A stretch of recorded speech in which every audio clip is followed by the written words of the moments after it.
Zambia, a Christian nation from its birth.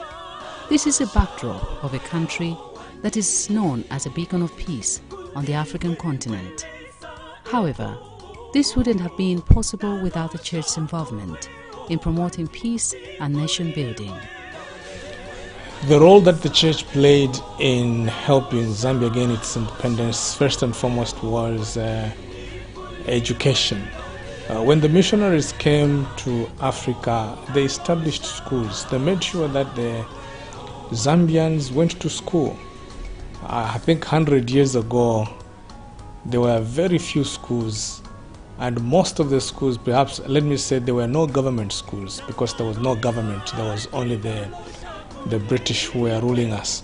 So the first project that the church had was to educate the masses, and it was out of this education that we inculcated in the children of this land the admiration to be free, and the church facilitated that. They gave them the civic education. They began to understand that they were, people who were supposed to rule themselves. And so before we can even talk about the church praying, but the church facilitated in educating the Africans so that they can understand politics, they can go to the universities, and because how do you become independent and you have no economists, you have no people who can translate what the world as a global village is all about. The call for the church to be significant in its role stems from the Bible in Deuteronomy 15, verse 10. The church is reminded that true Christianity lies in helping and reaching out to all. It's a biblical concept. When you get into the Bible, look at the Israelites.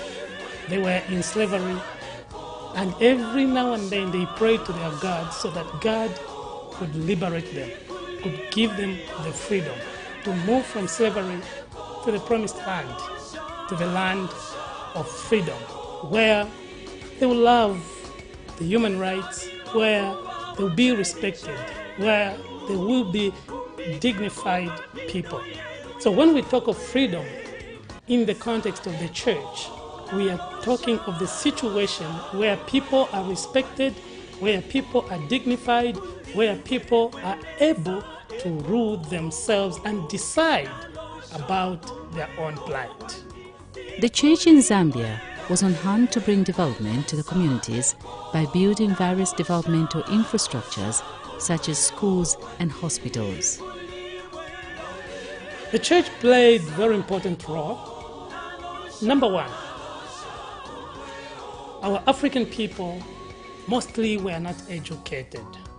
The church came in and provided education to the Africans.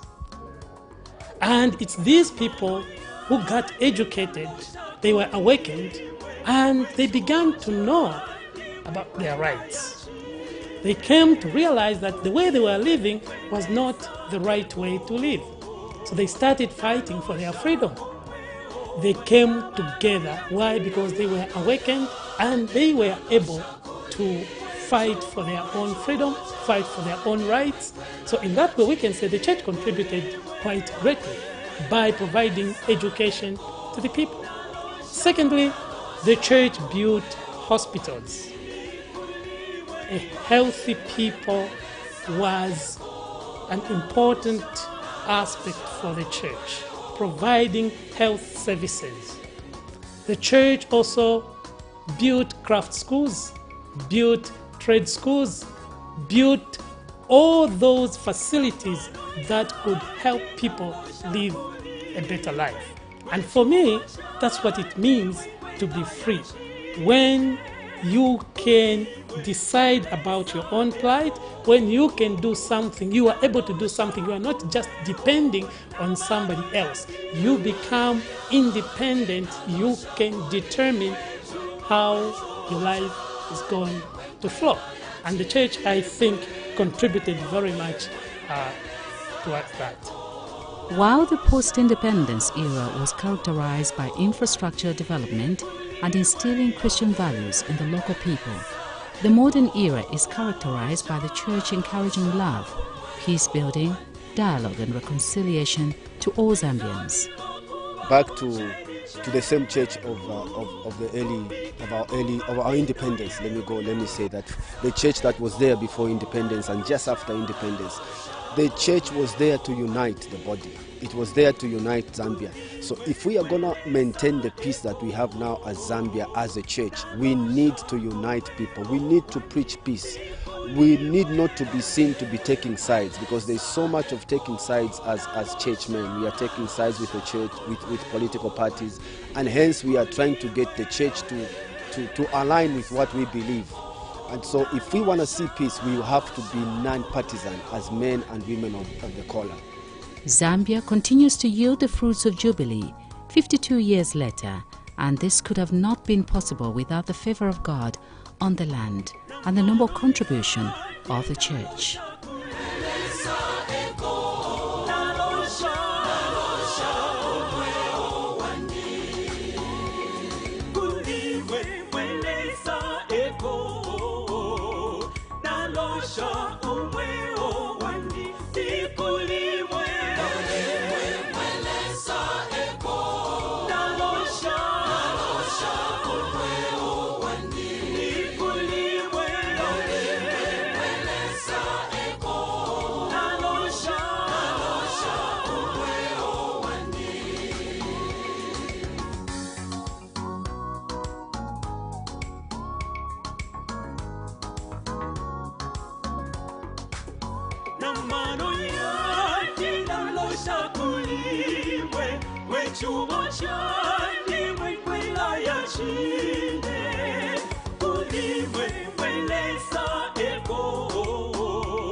Ukulu bueno tata,